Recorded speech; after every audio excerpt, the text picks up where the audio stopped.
Have you ever felt like your house is a chaos disguised as a home? That everything is in its place, but it doesn't feel right, as if something's missing. The silence feels heavy, the objects seem cold, and even though you clean and tidy up, you can't quite achieve that sense of peace you so desperately need. Today, I'm going to tell you about the 10 Danish habits that transform any house into a cozy, calm refuge. These are unusual customs that few homemakers know, but they completely change the energy of your home. If you want your house to feel alive, serene, and comforting, stay. The first one is lighting candles even during the day. Imagine walking into any room in your house. It's clean, tidy, with natural light coming in. But you feel like something's missing. An invisible detail that makes the difference between a functional house and a home that embraces you. The Danes know it well. That detail is living fire. They light candles even during the day, when the sun comes through the windows and everything is lit. And they don't do it for decoration or fragrance, but because they understand something we often forget. A burning flame calms the mind and transforms the atmosphere without you even noticing. When you look at a burning candle, your gaze pauses. The movement of the flame forces you to slow down, to breathe more deeply, to disconnect for a few seconds from that invisible anxiety so many homemakers carry without realizing. It's not about a luxurious, scented candle. It can be the simplest one, white, unscented. What matters is the living presence of the fire. It's a symbol of refuge, of life burning in the midst of daily routine. The Danes have a beautiful term for this. They call it lavender lys, which means living light.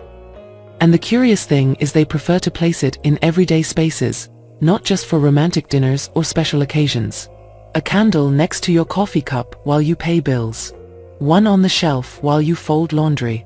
Another small one in the kitchen while you cook. Because they know those common moments are the ones that need warmth the most. Even science backs it up. It's been proven that watching a flame reduces brain activity related to stress and increases the feeling of safety. Our ancestors knew it well. When they gathered around a fire, it wasn't just for warmth, but because that flickering light had a hypnotic quality that soothed worries. The Danes inherited that ancestral wisdom and brought it into their modern homes. And in a house where everything turns automatic, the screens, the clocks, the notifications, a lit flame interrupts that coldness. It changes the air. It humanizes the space. It brings you back to the present effortlessly. You don't need to justify it. You don't need an event to light it. Do it on an ordinary Tuesday while watering a plant or reading a message on your phone. You'll see how the atmosphere softens. You might even start creating little rituals without realizing it. Lighting it when evening falls, as it starts to get dark, instead of turning on the harsh white ceiling light. A candle can change the energy of a quick, silent dinner at the table into something warmer, even if no one speaks. And the most curious thing is that the people living with you, even if they don't say it, will notice it. The house will feel different, more alive, more serene. If you've ever felt like your home has turned cold or indifferent, you won't fix it with pretty furniture alone. Start with the simplest, oldest thing there is, a lit candle. It's cheap, simple, and has an almost magical power. When you do it, don't think it's insignificant. It's a small act, yes, but the Danes know that the coziest homes are built on small, daily acts. Try it today. Choose any candle you have stored away, place it next to you, light it, and leave it there alive. It doesn't matter if the sun is shining, if no one else is home, or if you have 1,000 things to do. Just look at it for a moment. I promise you, in that moment, the whole house starts to breathe differently. The second habit, having a hidden corner of the house dedicated just for you. There's something that almost no homemaker allows herself, and that's to have a space that's solely hers. Not the bed, not the kitchen, not the couch where everyone sits. A personal, sacred corner where no one has the right to interrupt. The Danes understand that a cozy home is not just about tidiness and pretty decoration, but also about emotional spaces. That's why they have something they call hyggekrog. It's hard to translate, but it means an intimate corner, a warm refuge, a little hidden spot in the house where you can pause and be yourself, without owing anything to anyone. And you don't need a big house or a spare room. It could be a spot by a window, behind a curtain, in a forgotten corner of the living room, or even in the kitchen where you almost always are. The important thing isn't the size, but the intention. The Danes place a soft blanket, a small plant or a dry twig in a jar, a warm lamp or a candle, and sometimes a book or a notebook. Nothing expensive or overdone. But everything there must speak to you, not to anyone else. That space serves a purpose, to remind you that you exist beyond the chores, the to-do lists, the food, the dirty laundry, the bills, or the family worries. It's a space to listen to your own thoughts without rush. To have a cup of tea and watch how the light moves on the wall. To read 2 pages without anyone asking you anything. To look out the window without guilt. Because, and the Danes are crystal clear about this, a house isn't cozy if you yourself don't feel welcomed in it. That little refuge becomes your mental landing place. When the day turns noisy, the worries grow, and you feel like you're getting lost in the routine, sitting there for even 5 minutes brings you back to yourself. You don't have to meditate, or read, or do anything productive. Just be. Feel the touch of the blanket, the warmth of the dim light, listen to some background sound. It's a deep rest that doesn't depend on sleeping or leaving the house. And the curious thing is that, over time, that space fills with your own energy. It becomes a place that, just by looking at it, reminds you that everything's fine even if there's chaos outside. And the loveliest thing is that no one else in the house will understand what that corner means to you, but everyone will sense that, since you've had it, there's something different about you. The Danes, who endure long, grey, dark winters, know that well-being doesn't depend on the weather, or on having lots of money, or on great luxuries. It depends on small details that quietly nurture your soul without you realizing it. And this habit of having your hyggekrog, your personal refuge inside the house, is one of the most powerful. Do it today. Find a corner, place a blanket you like, a small plant or an object that makes you smile, a lamp or a candle. It doesn't matter if the kids are screaming, if there are dirty dishes in the kitchen, or if 1,000 things are waiting for you. That corner is untouchable. It's your refuge. And even if you only sit there for 3 minutes a day, I assure you your way of inhabiting your home will start to change. Because when a woman allows herself a space of her own, her entire home becomes more human, warmer, and more real. The third habit, very strange but effective, remove all clocks from common areas. There's an invisible pressure that exists in almost every home and no one questions it because it's so normalized. The clock. It's hung in the kitchen, in the living room, above the TV or on the dining room wall. And though you may believe it's just there to help you stay organized, it actually controls everything you do. You don't cook because you're hungry, you cook because it's already lunchtime. You don't stop reading a book because you feel good, but because it's already late. You don't chat calmly at the table because when you glance at the time, you feel obligated to move on to the next thing. The Danes discovered long ago that living against the clock is one of the biggest traps of modern homes, and so they do something radical. They remove all the clocks from common areas. Yes, no clock in the kitchen, nor in the living room, nor in the dining room. Only discrete clocks in bedrooms or in workspaces where they're genuinely needed. And the effect this has on a home is almost immediate. The atmosphere becomes more human, more natural. People start eating when they feel hungry, having a coffee when their body asks for it, and chatting without watching the minutes. The home turns into a space where time flows organically, not like a countdown. It might seem like a minor detail, but try it for just one day. Take down that wall clock, put away the one in the dining room, turn around the one in the kitchen. It's not about not knowing what time it is. You still have your phone or the oven clock if you need it. It's about allowing yourself to live for a while without that constant silent surveillance. You'll realize how many times, without meaning to, you used to glance at the clock even when you didn't need to. It's an automatic habit that affects your mood without you even being aware of it. When you remove those clocks from shared spaces, the house breathes differently. Meals taste better because you're not in a rush. Conversations last longer without guilt. If you sit down to have a coffee or look out the window, you do it for pleasure, not because you have 5 free minutes. The Danes understand that in a cozy home, time should serve life, not the other way around. And this doesn't mean living disorganized or leaving everything to chance. On the contrary, it means giving time its place where it's truly needed, at the desk, on the bedroom alarm clock, on your wristwatch if you want. But letting the shared areas of the home, which should be spaces of calm, connection, and well-being, be free from the invisible ticking that hurries us. This habit, though simple, changes the quality of your day without you realizing it. Because when you stop checking the time every moment, it starts to matter more how you feel than what time it is. And that, deep down, is what makes a house stop being just a place you live in and start becoming a place where you can truly breathe. Give it a try. Take them down for a day. Observe how you behave, what sensations appear, how the rhythm of the house changes. You'll discover, like the Danes, that many of the daily tensions aren't due to a lack of time but to the obsession with constantly watching it. The fourth habit is to use blankets on chairs and sofas, not just in winter. There's something that goes unnoticed in most homes, and it's that objects speak. Not with words, but with sensations. And one of the most powerful objects to shift the energy of a space is a simple blanket. The Danes have known this for generations. That's why in their homes, it doesn't matter if it's the height of summer, if it's hot, or if the windows are wide open, there are always blankets placed strategically on every chair, couch, and nook where someone might sit. And it's not for decoration, nor because they're expecting cold. It's because they understand that a blanket has an emotional language very few things in a house possess. When a person enters a room and sees a folded blanket over the back of a chair, their body subconsciously interprets that gesture as an invitation to rest. Without anyone saying a word, the space quietly whispers to you, here you can stay a while, here you're safe, here you're welcome. It's a small detail that breaks the coldness of clean, tidy, but impersonal spaces. It turns a couch from just a seat into a refuge. It turns a chair in the corner into a spot where you can hold a warm drink or close your eyes for 5 minutes. And the curious thing is that the blankets they use aren't thick or heavy. They prefer fabrics like cotton, linen, or natural fibers, lightweight but soft to the touch. They don't have bright colors or heavy patterns.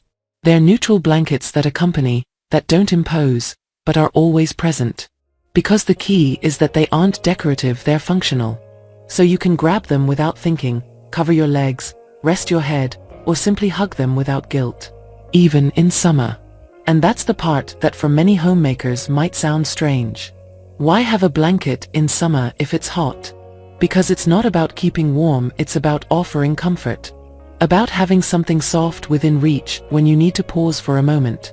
In a culture like Denmark's, where emotional well-being inside the home is a priority, they understand that physical contact with pleasant textures helps relax the nervous system, lower anxiety, and create a feeling of refuge. What's more, this habit triggers something beautiful. People, without realizing it, tend to sit down more. They stay a little longer at the table chatting. They lounge for a moment on the sofa after lunch. They're encouraged to read, to stare out the window, to pause.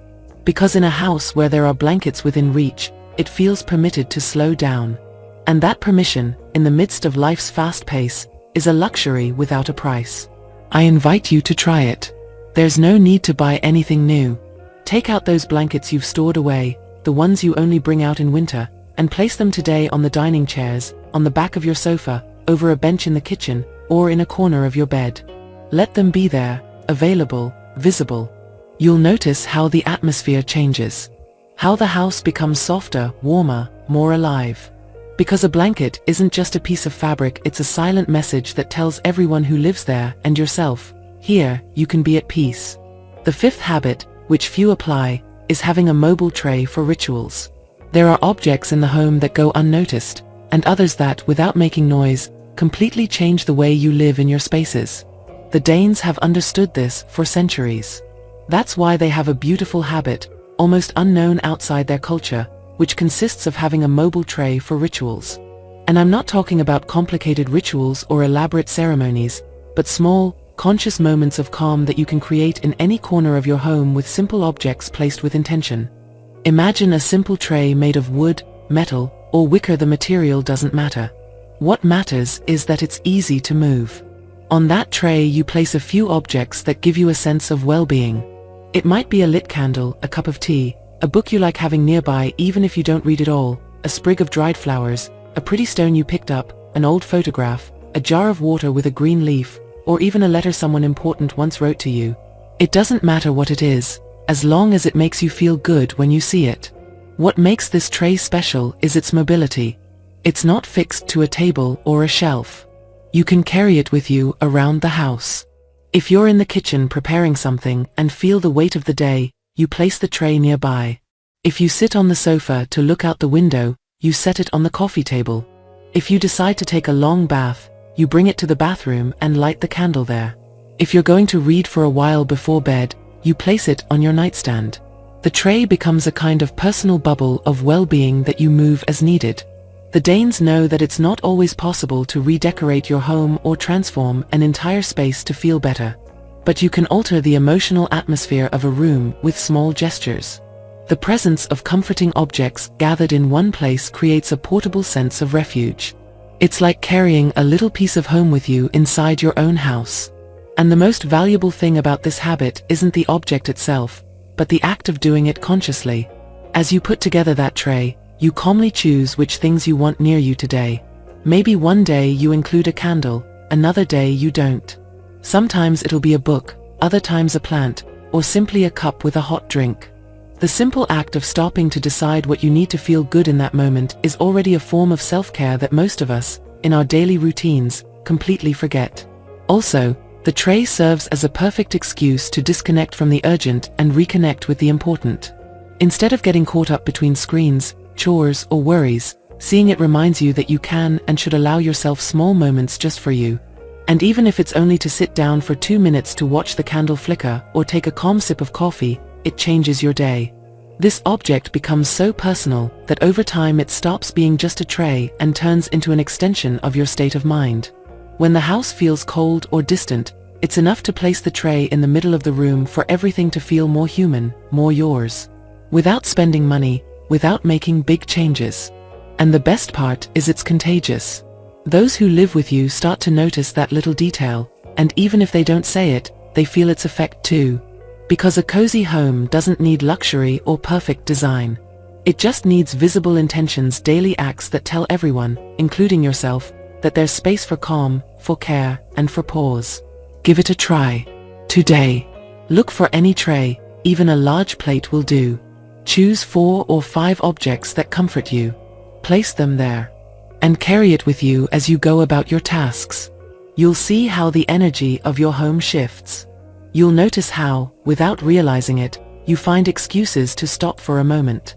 You'll see how, even if everything stays the same, your way of inhabiting that space becomes kinder, more yours.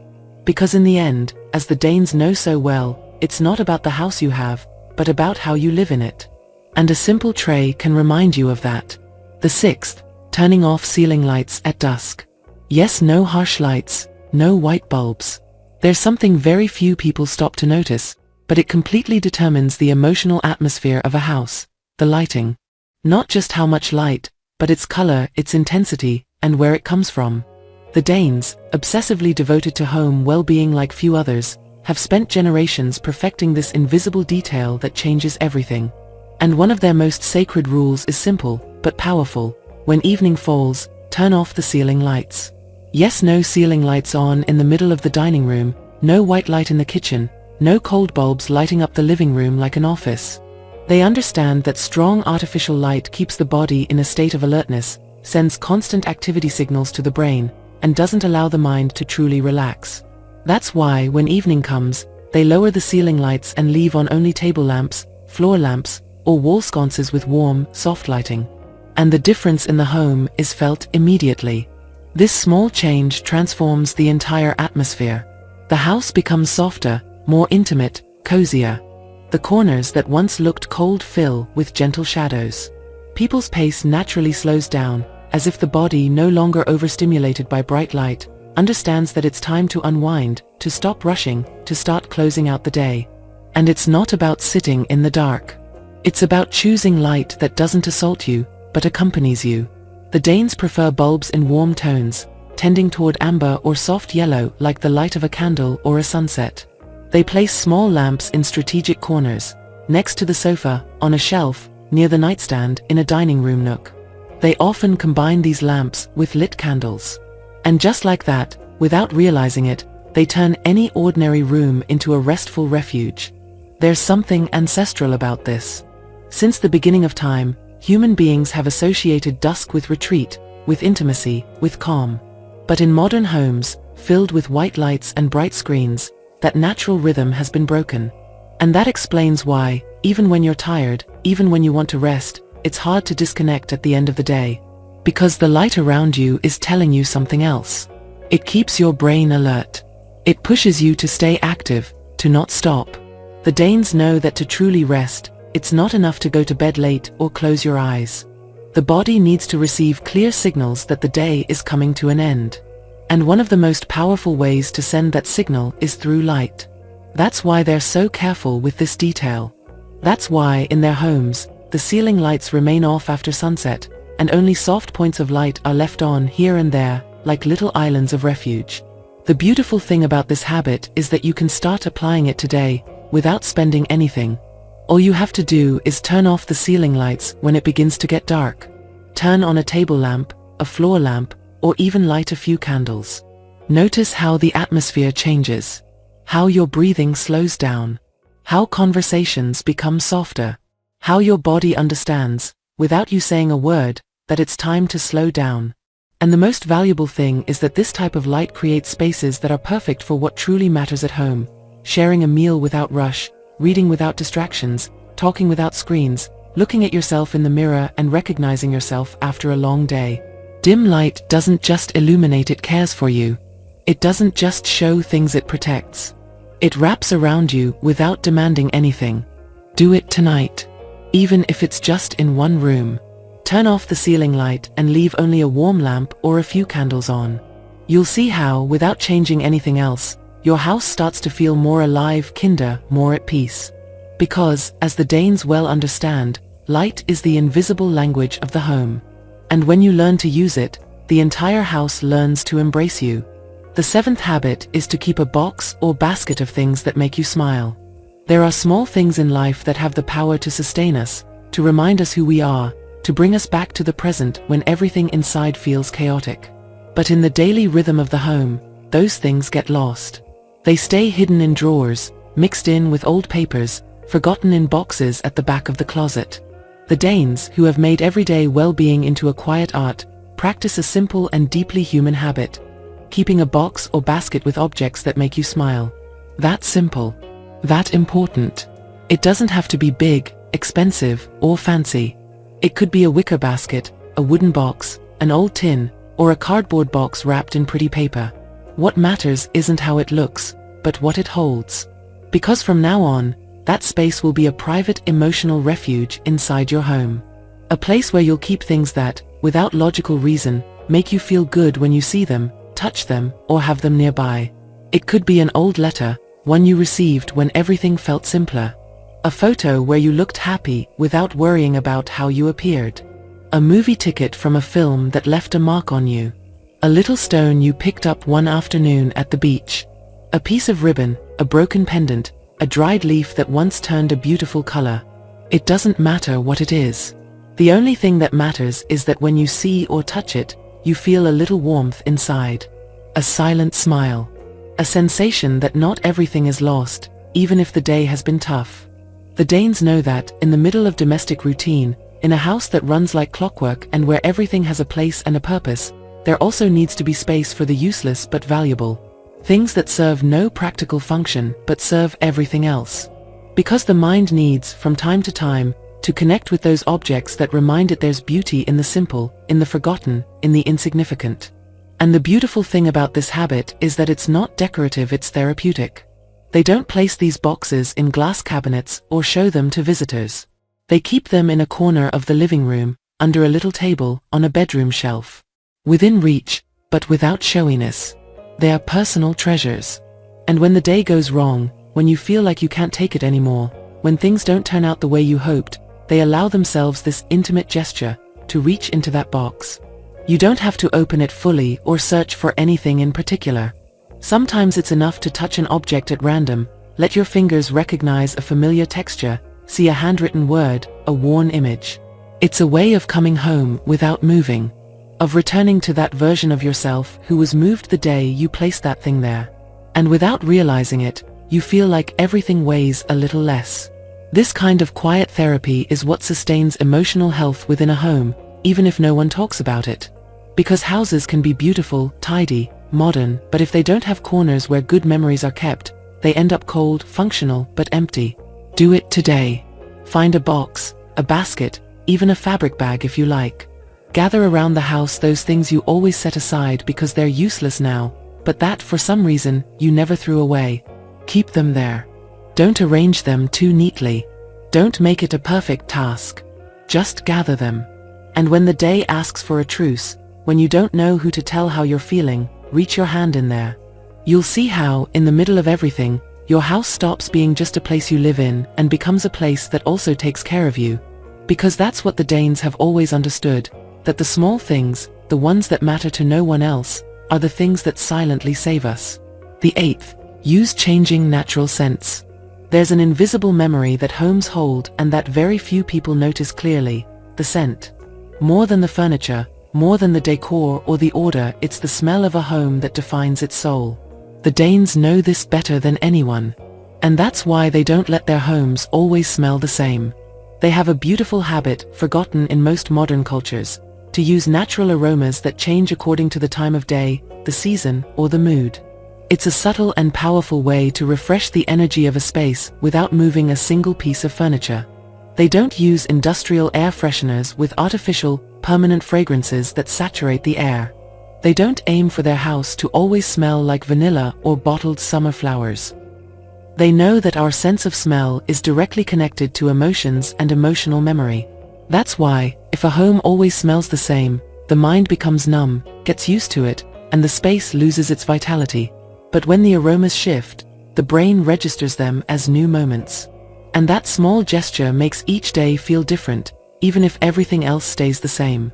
In the morning, when the house is just waking up, the Danes prefer the smell of freshly brewed coffee even if they don't drink it. Just the act of making coffee or heating water with cinnamon sticks or lemon peels fills the kitchen with a scent that awakens and encourages. No need for expensive diffusers.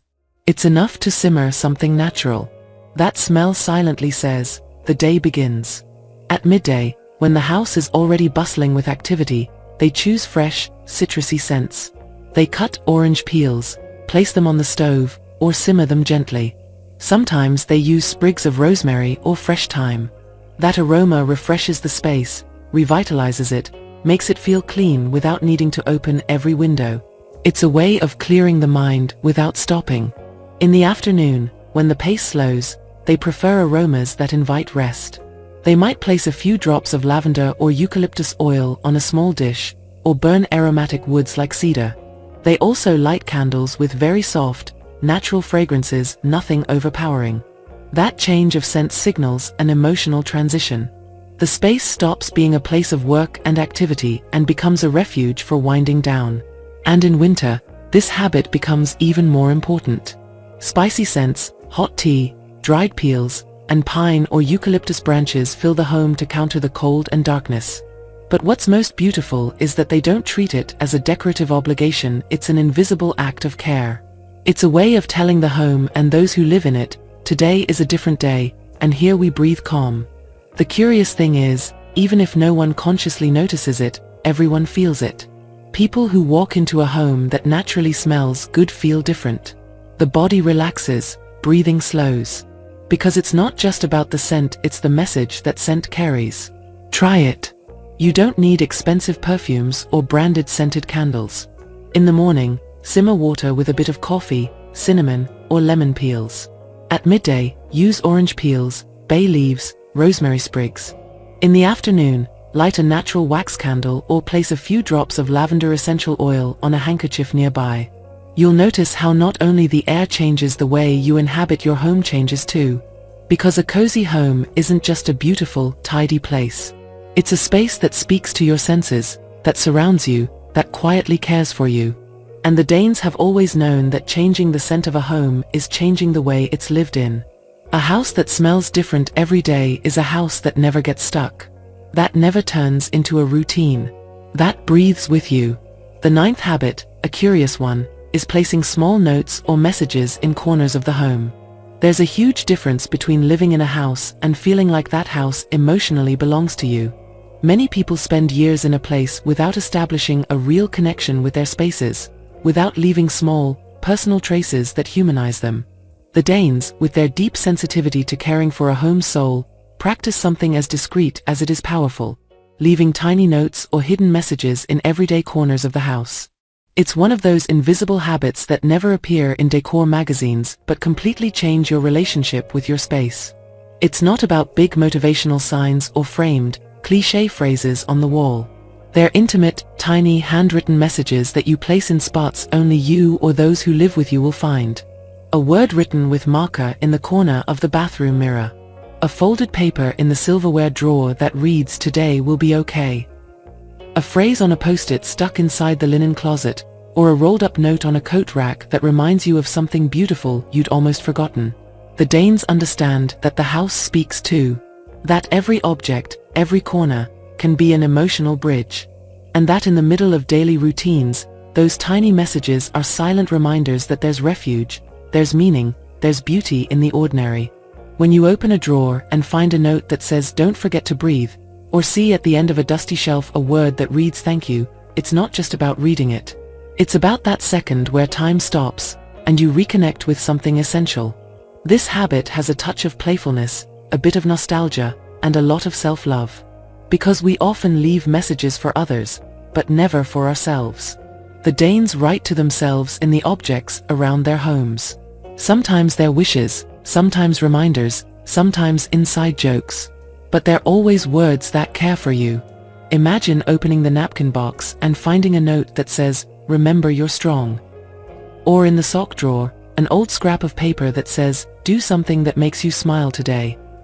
It's not about hunting for those messages all the time, it's about them appearing when you least expect it. Surprising you in the simplest moments, because it's in those moments when they're needed most. And over time, your house starts to change. It becomes a living space that speaks to you, that embraces you on difficult days. It's no longer just a place to sleep and eat, but an emotional refuge, filled with small, invisible gestures that remind you that you deserve to feel well. This habit is also contagious. The children, the partners, the friends who visit the house start leaving their own words. And little by little, a silent conversation is built between those who live in that home. Because there's nothing cozier than feeling that your spaces care for you too. Try it today. Write a phrase on a piece of paper. Don't overthink it. Whatever first comes to your heart. Tuck it away in any corner of the house. And in a few days, when you stumble upon it, I promise it will mean far more than you imagined. That's how these Danish rituals work. Small things that, without making noise, quietly transform the way you inhabit your own world. And now, the 10th, and most powerful of them all, thanking your home out loud. There's a gesture so simple, so forgotten, yet so powerful it can completely shift the energy of your home and your state of mind. Thanking your house. In Denmark, this practice isn't a trend or a new custom, but a deeply rooted tradition that speaks of respect, connection, and care for the place you live in. Every night before going to bed, the Danes quietly, sometimes with a smile, say, "Tak for I dag," which means "thank you for today." It isn't just a polite farewell, it's a ritual that honors everything the home allowed them to experience during those hours. Think about it, your home isn't just walls, a roof, and furniture. It's the stage where laughter happens, where tears fall, where silences settle, where difficult decisions are made, and where small everyday victories occur. It bears witness to your long nights and tired mornings. Thanking it is a way of acknowledging that, despite everything, you're still here, and that space holds you up. That gratitude creates an invisible bond that turns a house from a cold or merely functional space into a living refuge, full of meaning. The most beautiful thing about this habit is that you don't need perfect words or an exact formula. It doesn't matter whether you say it out loud or in a whisper, whether it's "thank you for this day," "thank you for keeping me safe," or simply "thank you." What matters is doing it with intention, looking around you, seeing your home with fresh eyes. You can do it while switching off the light, while curling up in bed, or while letting your gaze wander around your living room or kitchen. That moment of connection transforms both the space and you. When you give thanks, you're also letting go of tensions, worries, and burdens you've carried throughout the day. You're consciously closing a cycle, preparing your mind and body for true, restful sleep. And the house, in turn, responds to that energy. It becomes warmer, calmer, more yours. The Danes know this well because they've lived through long, dark winters where well-being depends on those small, meaningful gestures that give routine a sense of purpose. Thanking your home is an act of humility and love that turns the simple act of going to sleep into a ritual of personal and shared care.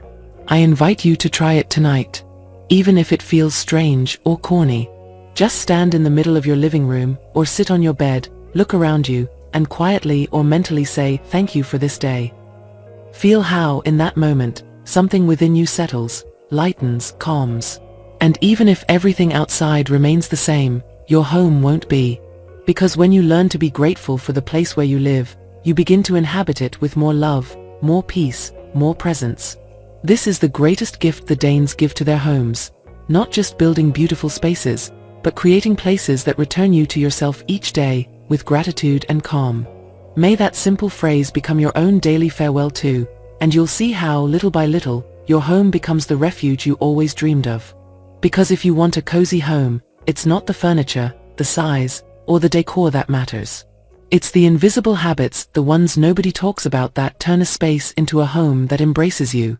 Which of these habits would you like to try first? Write it in the comments. And if this video touched you, subscribe. There are more secrets coming that transform homes and hearts.